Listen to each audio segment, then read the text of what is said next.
स्वागत है आपका कॉमिक्स ट्रेजर में। और आज मैं आपके सामने लेकर आया हूँ आयरन मैन और डॉक्टर डूम की एक और शानदार कॉमिक जिसका नाम है लेगेसी ऑफ डूम। और इसको लिखा गया है डेविड मिशलिन द्वारा और इसके आर्टिस्ट का नाम है बॉब लिटॉन।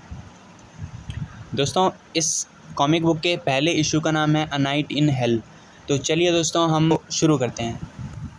दोस्तों, इस कॉमिक्स की शुरुआत होती है कोनी आइलैंड से, जहाँ पे स्टार्क अपने सूट को रिसाइकिल कर रहा है और कह रहा है कि मैं हमेशा एक प्रैक्टिकल इंसान रहा हूँ, पर ज़्यादा प्रैक्टिकल होना भी कभी कभी मुश्किल खड़ी कर सकता है।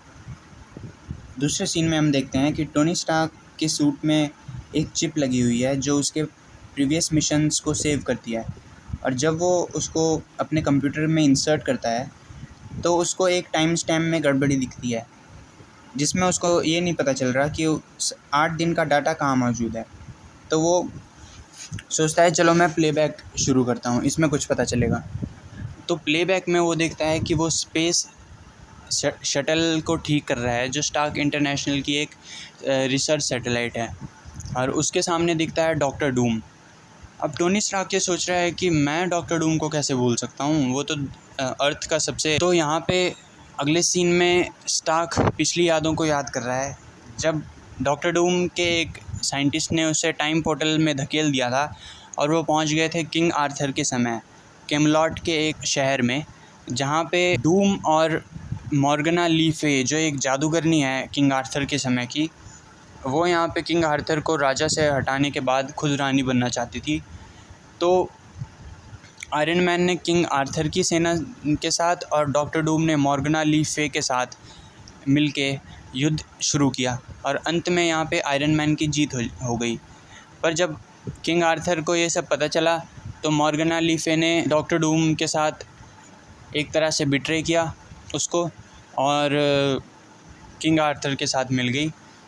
और अंत में आयरन मैन और डॉक्टर डूम को अपने सूट्स के पार्ट्स मिला के एक टाइम पोर्टल बनाना पड़ा, जहाँ से वो अपने समय में वापस आ गए। और स्टार्क ये सब याद करके थोड़ा चौंक गया कि उसे ये सब याद क्यों नहीं है, क्या उसकी याददाश्त भुला दी गई थी। फिर अगले सीन में हम देखते हैं फिर से स्टार्क इंटरनेशनल की उस रिसर्च सैटेलाइट को, जहाँ पे स्टार्क अपने मार्क 84 सूट के साथ सैटेलाइट को ठीक कर रहा है, और तभी उसको आवाज़ सुनाई देती है डॉक्टर डूम की। और आयरन मैन बोल रहा है कि डॉक्टर डूम, तुम तो दुनिया के सबसे खतरनाक इंसान हो, तुम यहाँ क्या कर रहे हो।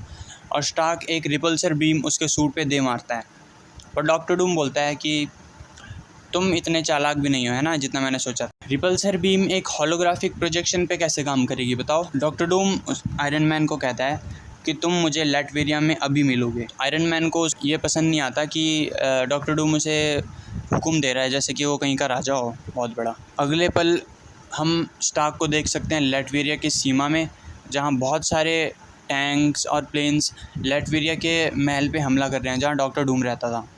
अब डॉक्टर डूम एक पोर्टल खोलता है और स्टार्क को बोलता है कि तुम यहाँ से अंदर आ सकते हो। जैसे ही स्टार्क वहाँ अंदर पहुँचता है, उसे डॉक्टर डूम दिखाई देता है और उसका बटलर, डॉक्टर डूम का बटलर उससे कहता है, जो कि एक साइंटिस्ट भी है, कि सर हमने न्यूट्रॉन पल्स इंजन को कंप्लीट कर दिया है। और आयरन मैन कह रहा है न्यूट्रॉन पल्स इंजन और उसकी रेडिएशन इंसानों के लिए बहुत ख़तरनाक है, मैं तुम्हें ये नहीं करने दे सकता। और आयरन मैन डॉक्टर डूम के कंधे पे हाथ रखता है, तो डॉक्टर डूम उसे एक धमकी भरे स्वर में कहता है कि अगर तुम अपना हाथ सलामत चाहते हो तो पीछे ले लो। और आयरन मैन थोड़ा डर के वापस ले लेता है अपना हाथ।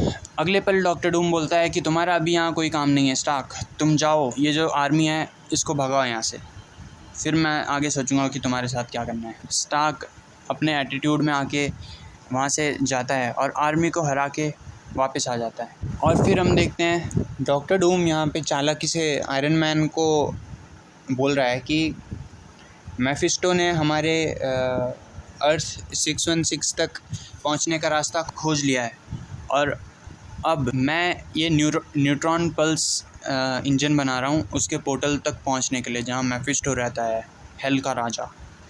तो आयरन मैन बोल रहा है यार मैफिस्टो को इधर आने दो और मुझे अपने घर जाने दो। क्या तुम न्यूट्रॉन पल्स इंजन का इस्तेमाल करके इतनी दूर जाने की सोच रहे हो, कभी वहाँ पहले गए भी हो। डॉक्टर डूम सीरियसली बोल रहा है कि मेरे पास कोऑर्डिनेट्स हैं मैफिस्टो जहाँ रहता है उधर के, चलो और अगले ही पल हम देखते हैं डॉक्टर डूम और आयरन मैन को एक पोर्टल के ज़रिए कहीं जाते हुए। आयरन मैन और डॉक्टर डूम यहाँ पे पहुँच चुके हैं हेल में, जहाँ मेफिस्टो राज करता है, और मेफिस्टो ने अपनी सेना भेजी है उनको ख़त्म करने के लिए, जो कि एकदम मैन थिंग जैसे दिख रहे हैं बिल्कुल। बहुत सारे एलियंस हैं और स्टार्क और डॉक्टर डूम उनसे फ़ाइट करते करते आगे बढ़ रहे हैं। धीरे धीरे वो ख़त्म होते जा रहे हैं और यहाँ पे लास्ट में उन्हें एक पोर्टल मिलता है जिसको वो खोलते हैं और उन्हें क्या दिखाई देता है। स्टार्क बहुत हैरान हो जाता है। हेल का राजा खुद, जो कि मेफिस्टो है, वो उनका वेलकम कर रहा है, बोल रहा है वेलकम टू माय वर्ल्ड, और मैं हूँ मेफिस्टो, हेल का राजा। दोस्तों अगले सीन में हम देखते हैं कि डॉक्टर डूम मेफिस्टो को एक खुशी भरे मिजाज से बोल रहा है कि यार तुम पिछले बार जैसे तो नहीं दिख रहे।